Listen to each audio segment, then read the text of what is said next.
Hello and welcome to another episode of the Fractional Podcast. I'm Lance Robbins. My co host Joshua is out today traveling, visiting a client. So good for him. Safe travels. Hope that's productive for you, Joshua. Looking forward to chatting with you when you get back. But in place of Joshua, I am joined today by an exciting guest, Kate Sargent. Kate is the founder of KJS Consulting and Coaching and the Plus One Collective. And if you get to know Kate, you'll find there's probably a dozen other things going on that she's also started. Not wrong. Serial entrepreneur over here. Kate, thanks for joining us on Fractional. And yeah, tell us a little bit more about what KJS Coaching Consulting is, Plus One Collective is, and anything else that you want to share that you got cooking up. Yeah, no, I mean, it's such a joke that, yeah, there probably are like 27 other things that I'm working on right now, and I will pitch them to you later. But yeah, so KJS Consulting is my consulting company, and you'll hear a little bit about my journey as we talk about how I wound up in consulting and, kind of what that looked like. But I do fractional HR consulting. So I'm a chief people officer fractionally for two separate companies right now. And I also run HR administrative services, executive recruiting, placement services. But my biggest passion is executive coaching. And I do career coaching for executives and kind of generally for anyone, as well as run group coaching sessions and programs and a bunch of things. But I run the Plus One Collective, which is a group for side hustlers, solopreneurs, consultants, fractionals, anybody who's kind of experimenting or fully embedded in that solopreneur space and trying to go out on their own and do work. And it's all based on a give back model. So the only thing you have to be in the Plus One Collective is some sort of free pro bono volunteer sliding scale work that you are doing as part of your consultancy. And you can work in any industry, any level, any segment, any field, anywhere, as long as you have this sort of foundational give back model as a part of your business. So I like to think of it as like the Tom's shoes of consulting. And it's a space where like-minded people can come together in community, resource building, and forming partnerships. Because consulting is lonely and sometimes terrible. Yes, it can be both. Totally. Yeah. Awesome. So that's me in a nutshell. There's probably like 12 other things that I'm missing that probably my team's going to be upset that I didn't mention, but future state. That's right. Yeah. Save some of the goodies for next time. Yeah, exactly. Awesome. So how did you decide that this was the path for you rather than like full-time job or in-house stuff? Where did you make that switch? And what do you love about it now that you've done Yeah, it? it's a great question. So my first taste of consulting happened in 2019. And I was working for Method, and I was actually the second acquisition that I was a part of. And after we were acquired, there were, what am I going to do next? And I wound up with a couple of really great opportunities in consulting with a indoor vertical farming company of the food non-pot variety. And I also wound up working with Allbirds as a fractional head of talent acquisition. And they wound up converting me, and it was great. And I wound up in-house and did a bunch of things there and took them to an IPO in 2021. It was a real adventure. But my most recent company, I was the VP of Human Resources, aka People Operation, People and Culture, whatever you want to call it. But I was the head of people. And we went to an acquisition, and I wound up, being exited after that. Unfortunately, HR people we always get you through there. And then they're like, wait, we already have a team. We don't need you. So it was a great opportunity for me to sort of 2 years earlier than I had planned, go into consulting. So I would say I was both nudged into consulting, but was already headed in that direction. I just had to do it a little bit faster than I thought I was going to. And it was my biggest fear was that it was going to be lonely, that I was going to be, I've always worked in teams my entire life. The thing I didn't love about consulting the first time was the lonely sort of solopreneurship. So as I became a consultant full time, and I'd been doing executive coaching part time for like 9 years on the side. So I turned that executive coaching business into a full time fractional CPO and executive coaching business over the last year and a half, and have been pretty successful. It's been really great. Cool. So I'm curious, after this exit, the forced exit, Yes, sadly.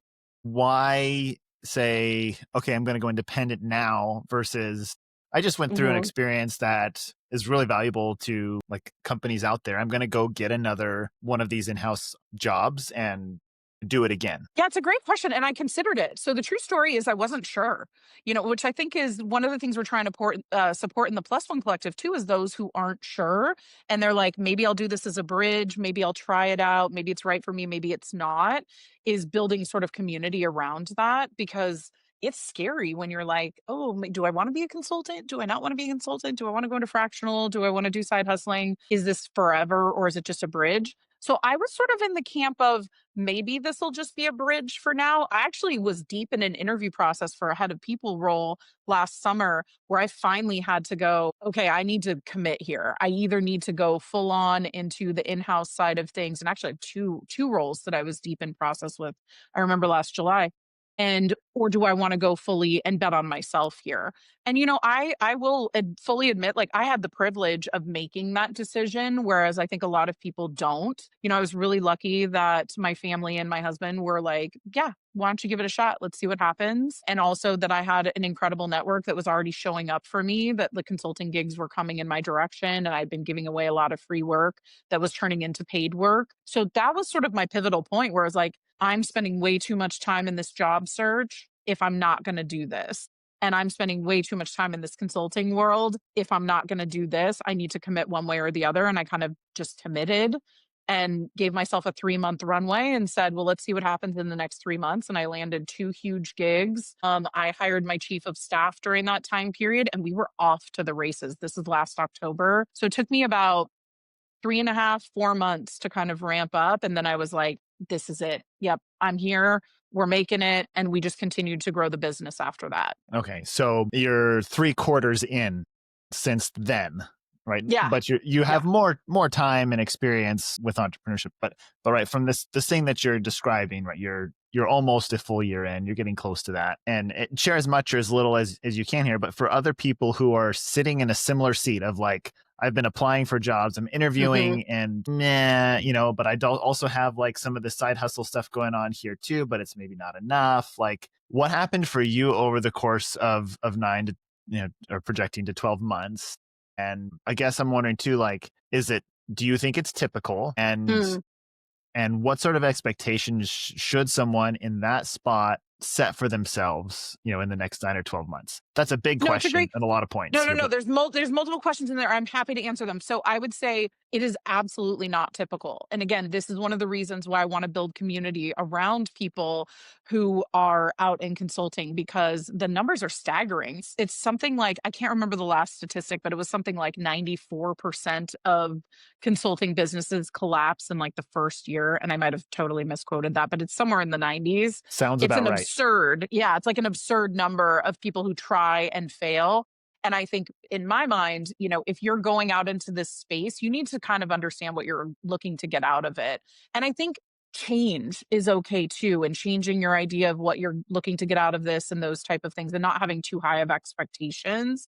So I'm a believer in parallel pathing. And this flows through all of my coaching, through everything that I do. And you can see it in the things that I'm engaged in. I'm engaged in a lot of different things that, like, parallel pathing is the way to go. So if you are currently in a role, you should be planning now. You should be starting a side hustle, even if you're just building it on ChatGPT and starting to think about what your LLC or the name of your company looks like and what your offerings look like. Do it now. And if you haven't already started it, you're already too late. Like, get going.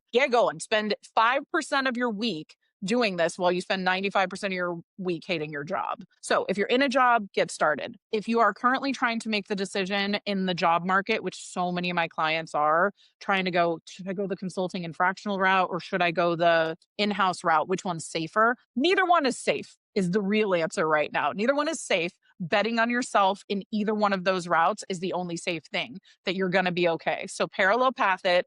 Do some consulting work, let it bridge you, or maybe you get enough work that it doesn't bridge you and you decide it's great. And continue to look in the job market, because if that perfect job comes along for me, I mean, someday people are always asking me that, Kate, you love consulting so much. If that perfect job comes along for me someday, tomorrow, and somebody decides to hire me in that space, I'm always open to that. Like we should all be open to those things. So parallel path it until one path makes more sense than the other or financially is viable enough for you to go into and, make a difference. Don't take chances in this job market not doing both though. Yeah. Because I think to me, like it's so hard to get a job right now and I'm watching people just struggle and struggle. Take the short-term micro engagements in your consulting gig right now. Maybe it turns into something or maybe it just bridges you so you don't have to say yes to a job that you really didn't want. And so for people who are in their day job, and we've covered this on this show and I've coached people on it too, like don't just quit the day job and jump into this cold turkey. No. Build a path, a parallel path. I like the way that you described that, right? That as that gains steam and momentum, you can ramp Mhm. down the other and make your move. But Well, I and do that's how I think, did it, right? Like yeah, when I came out into the market, I didn't just go cold turkey into consulting out of nowhere.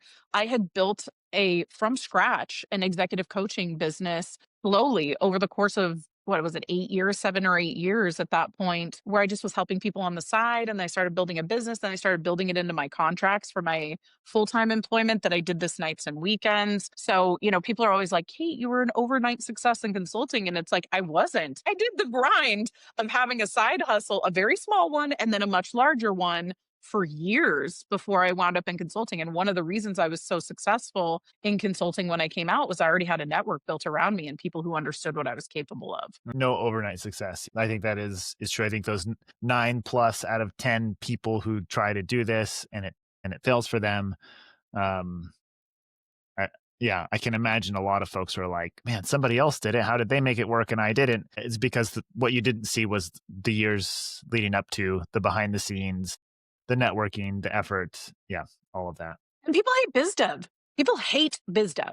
Like the Right. hatred for biz dev is so palpable in every conversation I have with anyone about consulting. And I don't hate biz dev because I don't think about it that way. I think about it as networking, right? I worked as a recruiter for a million years. I worked in retail prior to that, running stores.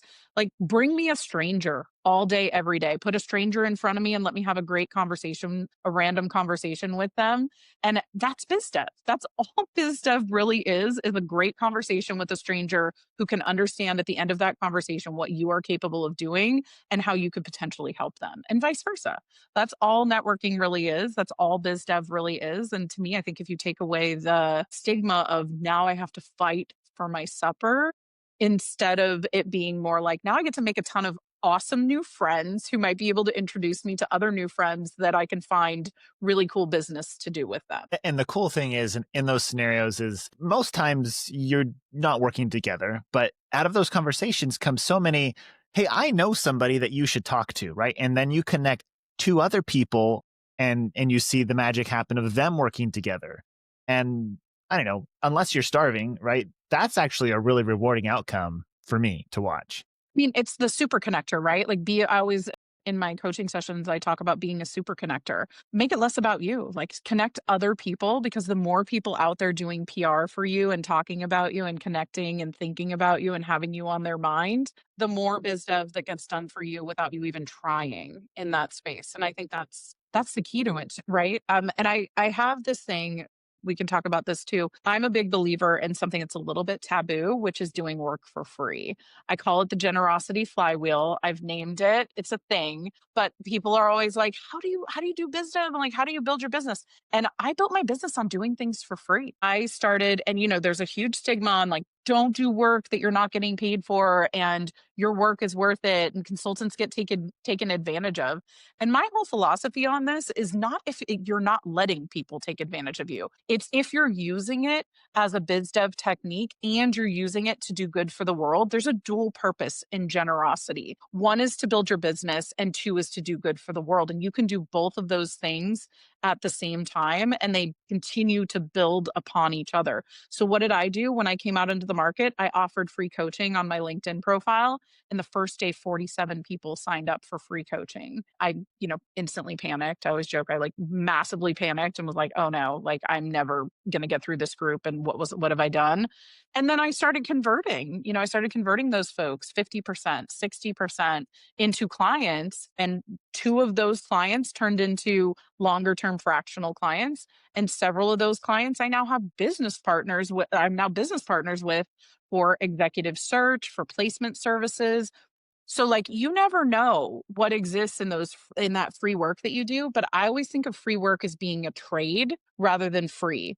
I am trading my work to you for your influence in my career. Right. I'm not asking you for cash, but there's something valuable No. that you have and something valuable that I Yes. have. Yeah. Bring So back the barter system, people. Consultants need to barter, right? Go find the marketing people that can do the things that you can't do. For me, it's always the finance people. Like I need as many best friends in finance as possible because nobody wants me doing finance. So, and nobody wants them doing HR, right? No one wants them to the finance people doing HR and vice versa. Go find the people whose business you can go plug into, offer them free stuff. They offer you free stuff. We're off to the races with business. totally. Yeah. Yeah. What's the currency for the solopreneur? It's not money a lot of times. Yeah. Talk about that, right? Did you do any of that? Have you done any bartering or trading? Do you trade your podcast ever for other things? I'm curious. Have you built your business on any of that? I've used it as a tactic, but I haven't really leaned into it hard as a strategy. I love it. You should. Your podcast is cool. Yeah. Well, I love Okay, I'm done now. the connection, like the connection effect, right? Like even like so just today I was talking to a coaching customer of mine and he's looking for someone to do some administrative work for him. Well, and I just had a conversation with someone in my community. She's leaving her job as a principal at the local high school and she's like, I want to get into something that's more flexible and is more me. Her daughter rides bikes with my daughter. We're just friends, right? In the community. And I'm like, I'm connecting you two 100% right now. So like they're chatting and yeah, I don't know if there's anything in it for me, but probably at some point, right? There's going to be a benefit. Um, and I'm okay to be patient for that. Like I don't have an expectation. Well, if nothing else, they know that you know people, right? Like that you are the person that is a connector of people and somebody that they would go to for connection for future. And I think like that's always something that I think recruiters learn too, is you become useful to people by who you know and the people that you can connect them to. And I don't mean it in a icky way because that sounds like ugh.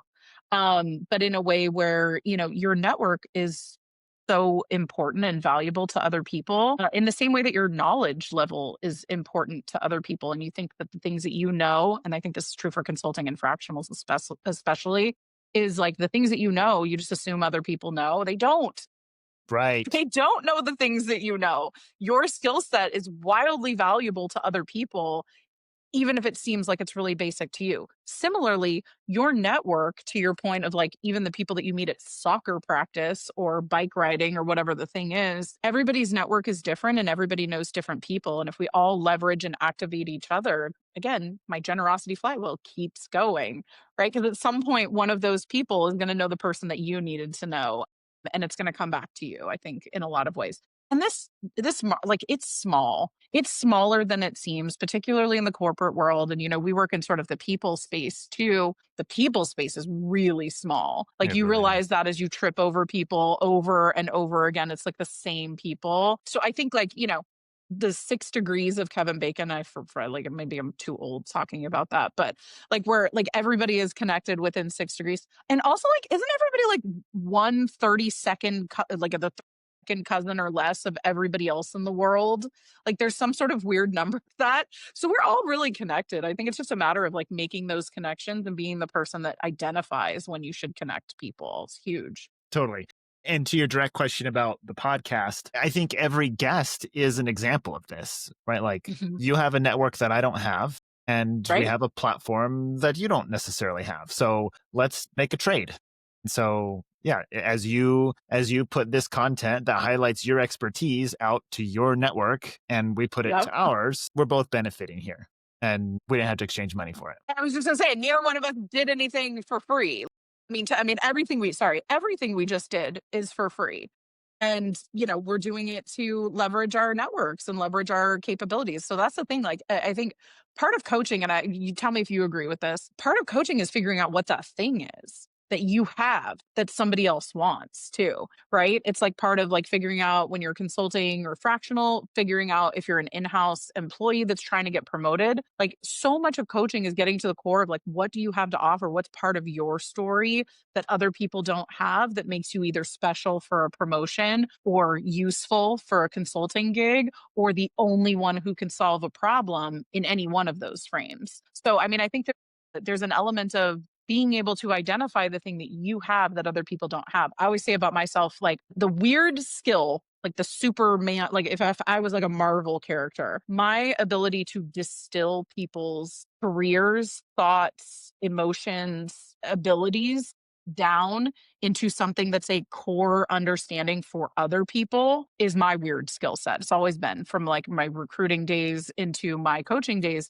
is the ability to take all this information you give me and put it into this nice, neat little package and make it make sense for other people. Weird skill set. Didn't know I had it until I was like in my 30s and then realized that it was actually valuable because somebody finally pointed out to me, you should make a business of this. And I'm like, you know what? You're right. Other people don't have this skills. I thought that it was not that value. I thought everybody was like that. And then when it was really kind of like pointed out to me that this is something that not everybody has, to me, that's like the value of coaching, though, is identifying in other people what they have and what they should be supporting out there in the world. And I think you said this earlier, but so many times I think we have assumptions that either everybody else already has this or this isn't valuable because it's such a basic Mhm. thing. I can think of a number of times where, I get in front of a customer in a consulting engagement and I skip right to 201 or 301 stuff. And they have to ask me, hang on a second, how did you get from here to here? And so I'm walking through the 101 and I thought, oh, business leaders, CEOs, FOs know this already, but really they don't always, or they at least know it, but it's not on the surface, right? They need you to bring it to the surface of their minds. Yeah, I don't know. But I mean, let's talk about consulting that way too, right? Or even being like a fractional where you're truly embedded. Like, I think a huge part about consulting and a huge, again, biz dev, consulting, all of the above, being a solopreneur out there in the world, attaching yourself to different organizations is education. And part of what you have to do as a consultant, like anyone can do a job that you're asked to do in a job description because people expect that from you. Your organization expects that from you. In your matrix, you're expected to do this. When you go into consulting, you have to educate people on what you do because, to your point, if I just know how to do this and I can get from point A to point Z, sometimes people don't realize the value in how much it took to get from A to Z to get there that you had to already know to be able to do this. It's that whole joke about consulting. Oh, it only took you like 2 minutes to do it. Yeah, but you paid for the 20 years that it took me to get to be able to do that in 2 minutes. It's the same type of thing where, like, when you're a good consultant, and consultants get a bad rap sometimes for like not doing enough work or just like milking money or like what are they actually doing over there. And to me, you have to kind of educate. You have to be a strong communicator that can tell people about the work you do, how you got to the decisions that you made, explaining your business to people so that they'll even see the value in it. And to me, this is a big part of like working for free because I feel like you almost like skip steps in there of having to educate people where you can just be like, well, here, this tiny little piece is free. You can see how valuable it is. But I think like that education piece is the thing that separates one, a good from a bad consultant.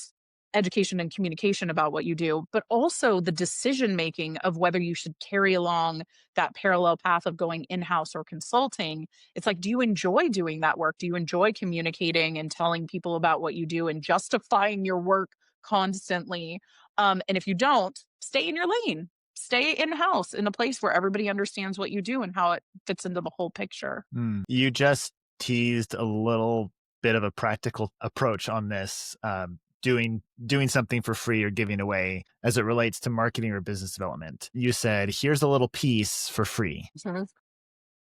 Can you, for our audience, maybe give an example of how that works, right? Mhm. If you approach a prospect with a piece that's for free, what's that connected to? How do you pitch that? What are you doing in the background to get that piece that's for free? Yeah, if you could just like maybe like high level, here's how you could listen to this episode and come away with something to do. test it out in your business? Yeah, 100%. And I've got a couple of different ways that you can do this. So I'll start with the coaching avenue, kind of what we were just talking about. Everybody has knowledge in some space that other people don't.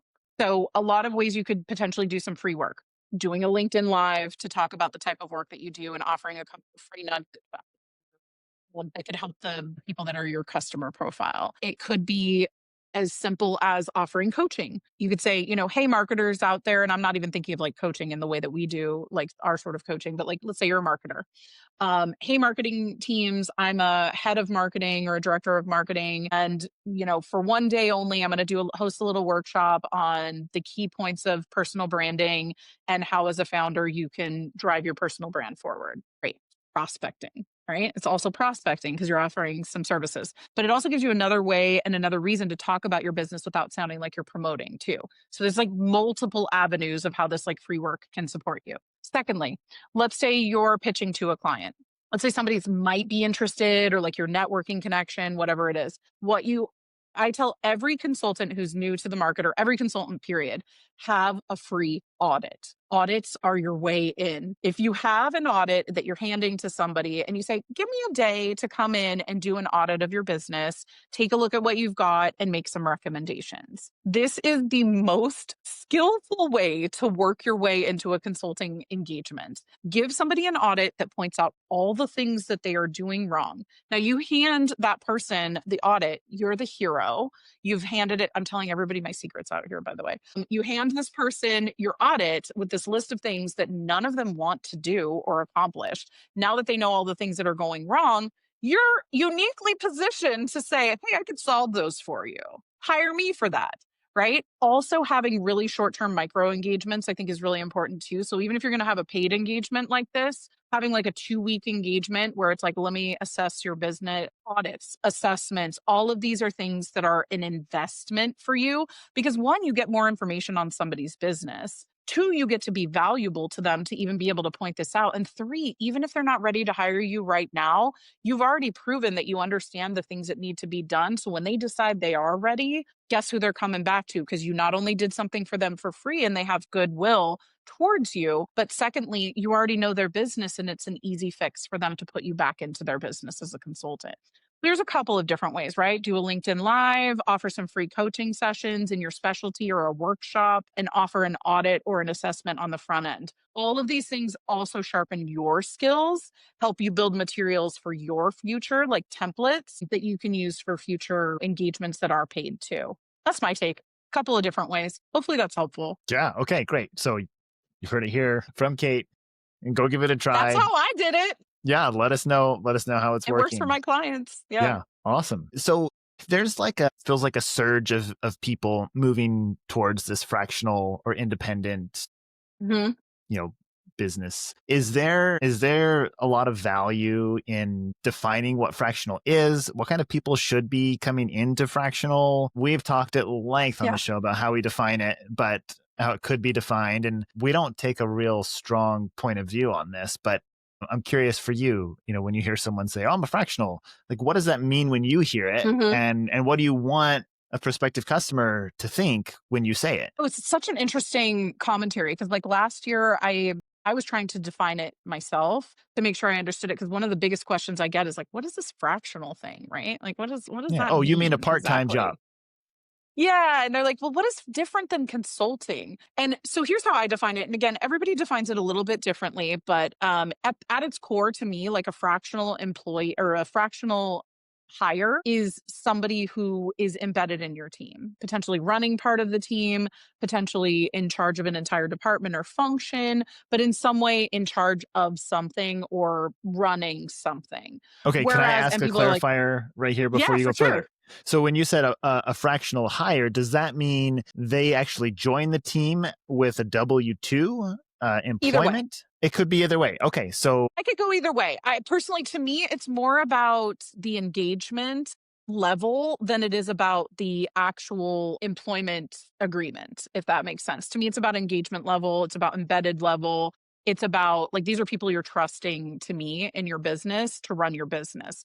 Whereas if I were to define consultant, because like I think if you define fractional, you have to define consultant together to be able to like understand the contrast there. So to me, a consultant, a fractional, sure.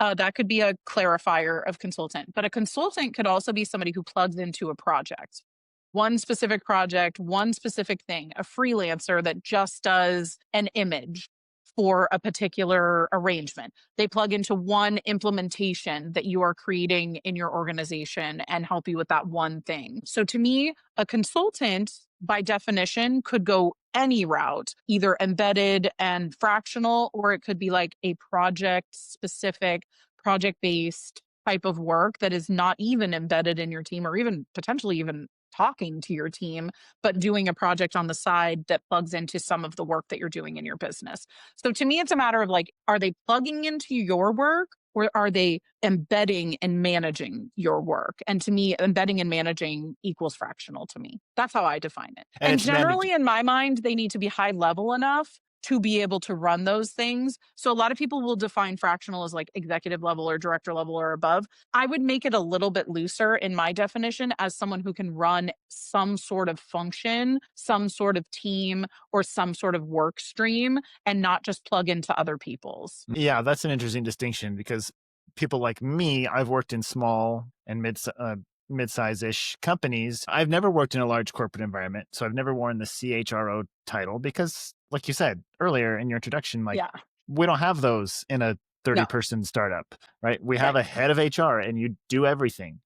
Mm-hmm. So I'm not going to go step into a fractional anything at big corporate with 5,000 employees. I'm not prepared for that. And the alternative would probably also be true, right? Somebody from that world doesn't want to jump in and be the head of HR in startup land. And frankly, they don't need you. That's the other thing too, right? Like you're not who they need to run their business. And those smaller companies don't need that 5,000 person CHRO to run their business. Right. Yeah. We're not mutually, it's not expedient for us to work together. And that's great. Like, Right. got that defined and figured out. But I do think it's interesting to say fractional doesn't have to be classic executive, right? This could be a manager who can run a function. And maybe he doesn't even Yes. have to run a team, right? There may be Right. businesses where, no, we want someone who can manage the function, but we don't have a team. Are you willing to be a fractional in that scenario? Yeah. I mean, and that to me like felt like a better definition just because of a lot of, I work with a lot of executives in my coaching, but also not all of them are going into these companies to run the same executive function that they were running in their previous job. They're running a portion of it or a segment of it. But to me, if you're going to be considered a fractional of whatever that executive or title or role or whatever the thing is, like you need the weight behind you to be able to be a fractional, I think. Whereas anyone could be, and I talk about language all the time too on people's profiles and the way you position yourself in the market. And there's a really big difference between like the terms founder, principal, fractional, and the terms freelance, consultant, side gigging, right? And all of those things sound very differently in the way that you position yourself and the type of work that you do out there. One can sound a lot less intimidating. And like maybe I'm still looking for a full-time job kind of vibe with those freelance and those kind of words. Whereas if you put yourself in as like a founder and principal of like a fractional or management consulting kind of space, there's weight to that. And to me, the fractional term holds more weight than like a freelance or just consulting. Mm-hmm.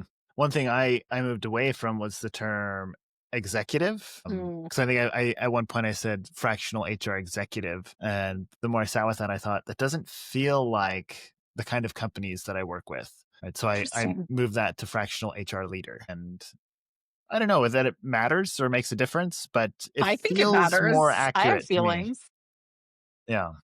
I mean, I think you just made the same point that I did, though, which is that the language matters. Like you could still be referring to the same thing, but the language that you're using to refer to it makes such a huge difference, right? Like you could be a leader who was an executive, or you could be a non-executive leader, and both of you could refer to yourself very differently in either situation. But I do talk about that when I talk about people's, because I do LinkedIn profiles, as part of my both my give back and for my actual coaching.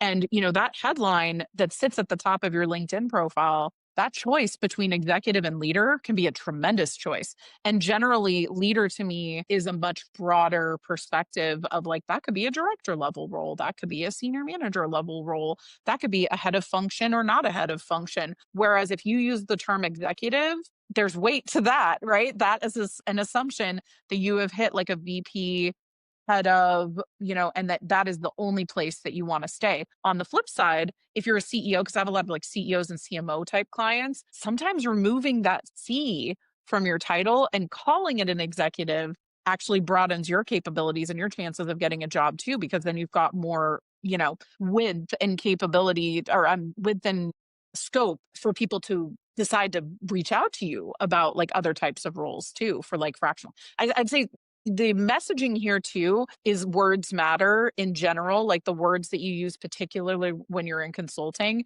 matter. And particularly when you're job hunting, the words really matter that leave you open, or maybe too open sometimes, to too many different roles. So, like, choosing your words carefully in the consulting world is important. And so then to help know what words to choose, here's my suggestion, and I'd be interested if you agree or have a different is to think about who would be the buyer, right? And what words matter to them.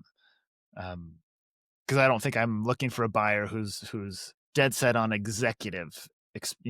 We want that C-level. We want that VP at a 1,000-person company. I think that person's not my buyer, and that's okay if they pass by my profile. Yeah, and I think that helps too for like people determining where they are in their career journey too. Like, are you a reacher for the next level role? Are you comfortable in the lateral level that you're currently in? Are you wanting less responsibility? So I think a lot of it has to do with like doing the work on the front end of like, what do you want next? And then to your point, deciding who the buyer is, right? Like, who's the company that you're targeting out there. But also, I think thinking about LinkedIn versus your pitch deck versus your resume versus the networking groups that you're in, and what audience you're talking to from a branding perspective too. Because like in my mind, LinkedIn is written for hiring managers, recruiters, your network, connections, your boss. Like, LinkedIn is written for everyone. It is a public facing space. So in some ways it needs to be both broad and specific to hit all of the. I think LinkedIn is the hardest thing to write. That's why we agonize over it so much, right? We agonize over it. This is why people get paralyzed trying to write their LinkedIn. They come into my sessions and they're like, I just physically cannot do this. Like, please just take it from me. And I think why it's so hard to write about ourselves too, because we get fixated on boxes and like, where do we fit, whatever. Whereas LinkedIn is really just a storytelling tool to help a broad range of people understand what you're capable of. But you always need a focus. And if you're looking for a job, you're probably focused on what the hiring managers want and what the recruiters want. If you're out there looking to network and you just want to broaden your, wider network, you're probably looking for people understanding what you actually do so that they understand how they can connect and, engage with you. If you're looking at consulting, you're looking at branding in a way that like is a little bit different than those other two groups are too. So, I mean, I think we're writing broadly for everyone out there when we're talking about branding, but like, you really need to understand who your buyer is, who you are, and what you're looking for next in order to write your stuff in like correctly, or for the right audience, right? This is a good conversation. I'm enjoying this. You are a delight. Anyway, continue. Sorry. We don't have to edit that out. No, we can leave that in. I was here. No, I was literally, I'm like, this is the stuff that gets me really excited. This is what gets my blood racing, is helping people navigate this space, because it sucks. And when I came out into consulting, there were a couple of groups that helped me. There were a couple of people who helped me. And there were a couple of people who were sharky and snaky and stole some of my ideas. And I was like, oh gosh, that's not the way I work and the way I live. And I had to recalibrate myself and like understand who the friends and the foes were out in the consulting world. And there's places that are very gate kept in the consulting space. And there are places that are very open and generous and kind and, willing to give more in the consulting space too. And I think so my challenge to anyone who's out there trying to decide whether they want to stay in the like full-time job route and the consulting side of things is like, you have to find the right people in consulting for you to be able to kind of survive in this world. And if you are going to stay in the in-house job route, more power to you. Be careful for layoffs, but also try and think about having a consulting side hustle to fall back on in the future. But like, either way, find your people, because that's going to be the thing that's really going to make it it or break it for you in either direction.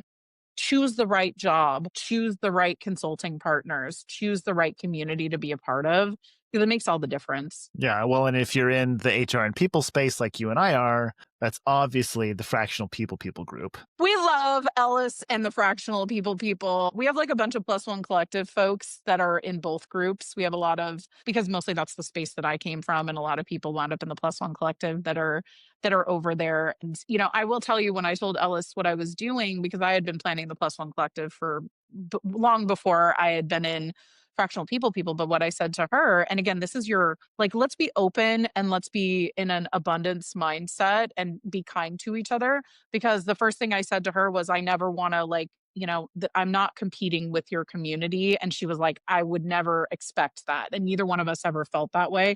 And mine was always, all different groups, right? Not necessarily targeted at like HR and people. But I based my community experience. That was the place I went where I felt warm and welcomed and held and supported. And like people were willing to take my dumb questions where I was like, I don't know how to do this. I feel stupid asking. And no one ever felt like they were making me feel stupid in that group. Oh my God, I'm like tearing up thinking about it. This is so ridiculous. But like I was a baby. Like I didn't know what I was doing, and I didn't know how to build the right spreadsheets, and I didn't know how to do any of that stuff. And that group was everything for me. There's so much of the group that I built at the Plus One Collective were based on people that I had met in there or engaged with in there too. So if you find that community, it's like gold forever. And like I feel like my forever friends kind of exist in there too. But there are other places and other communities that are not necessarily as welcoming, that are a little bit more like, no, I said something wrong. Now I feel like I'm like, I've done, I've made a mistake, I've made a misstep, and I'll never be able to come back from it. And I've never felt that way in fractional people. So, I mean, I think she built a community that's really valuable. Love you, Ellis. Love you. You're Yeah, amazing. Ellis is amazing. And so if that's the gold standard, right, I imagine what you're building at Plus One Collective is based on those same experiences that were Similar. meaningful for you, right? So you're building something similar. And She's just bigger. She's better. She's got hers with the bigger, better, and more concentrated right now. But yeah, we could only hope to be kind of in that space. Our big thing is just this give back model. And she kind of has that as part of her business, just like because people are really good, I think, it's a in the generous HR and lot in people's, that group. it's a Yeah. generous lot. That's the way. It kind of is naturally in that space. We have actually like quantified and built ours into our like questionnaire. Like you have to have some sort of give back model to get in. But I think if we bring that out of like people is a space that does that naturally, right?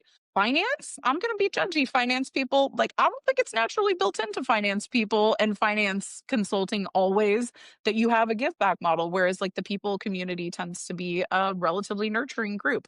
I love you, finance people. There's plenty of you out there. And we have amazing ones in the Plus One Collective who are like that.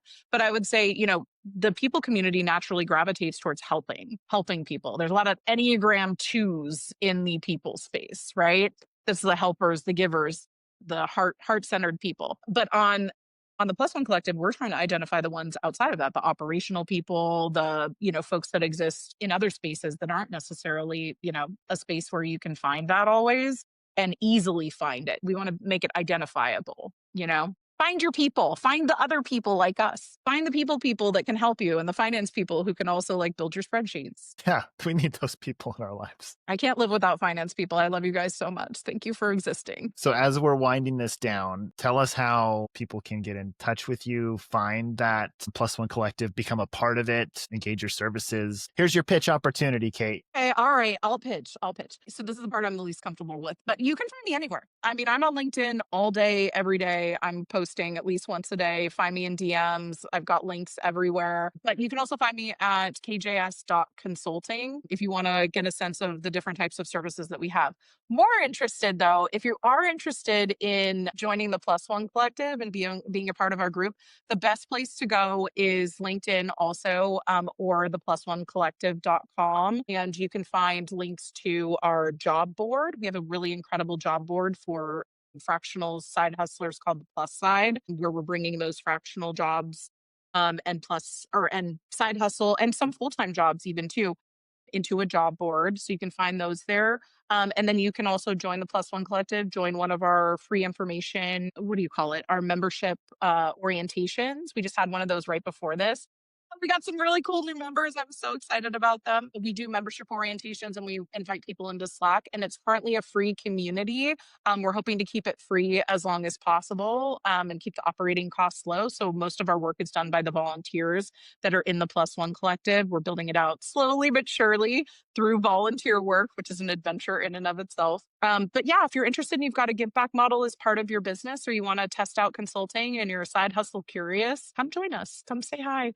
But you can find me on LinkedIn. I'm all over the place on there. Awesome. And thank you for starting that initiative and coming here to share it, because Fractional Podcast essentially exists as a give back to this community of entrepreneurs like you and me who are stumbling through, making mistakes, trying to learn from each other. We want resources like this. So thanks for sharing your for free marketing approach tips that are really practical and doable, and access to your community and your energy. Super good having you, Kate. And yeah, can't wait to Thanks for see having what you me, do. Lance. And then you're going to have to come on my career hacks and snacks where we can talk about your career journey. And also, I can judge you for the snacks that you bring.